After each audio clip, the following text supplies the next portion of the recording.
സൃഷ്ടിക്കുകയും സംവിധാനിക്കുകയും പരിപാലിക്കുകയും നിയന്ത്രിക്കുകയും ചെയ്യുന്ന സർവശക്തനായ അള്ളാഹുവിന് മാത്രം സമർപ്പിക്കേണ്ട ആരാധനകളെ അള്ളാഹു അല്ലാത്തവർക്ക് വേണ്ടി സമർപ്പിക്കുക എന്ന ഏറ്റവും വലിയ ഒരു തിന്മക്കെതിരെയായിരുന്നു പ്രവാചകന്മാർ ലോകത്ത് പ്രതികരിച്ചതും നിലപാടുകൾ സ്വീകരിച്ചതും.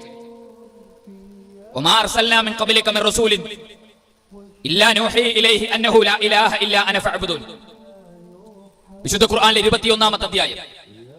എന്തിനാണ് ആദം നബി നിയോഗിക്കപ്പെട്ടത്? എന്തിനാണ് നൂഹ് നബി നിയോഗിക്കപ്പെട്ടത്? എന്തിന് ഇബ്രാഹിം നബിയും ഇസ്മായിൽ നബിയും അതിനുശേഷം കടന്നു വന്ന പ്രവാചകന്മാരുടെ ഇതംപര്യന്തമുള്ള നിയോഗങ്ങളുമെല്ലാം എന്തിനാണ് സംഭവിച്ചത്? ആ പ്രവാചകന്മാർ ലോകത്ത് കടന്നു വന്ന് സമൂഹത്തോട് സമർപ്പിച്ച ആദർശം എന്തായിരുന്നു?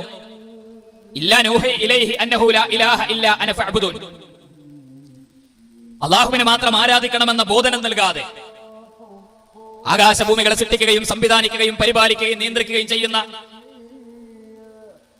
ആ റബ്ബിനെ മാത്രം ആരാധിക്കണമെന്ന ആ സന്ദേശവുമായിട്ടാണ് ലോകത്ത് പ്രവാചകന്മാരെ അല്ലാഹു സുബ്ഹാനഹു വ തആല നിയോഗിച്ചതും ഈ സമൂഹത്തിലേക്ക് ആ പ്രവാചകന്മാരെ പറഞ്ഞയച്ചത്.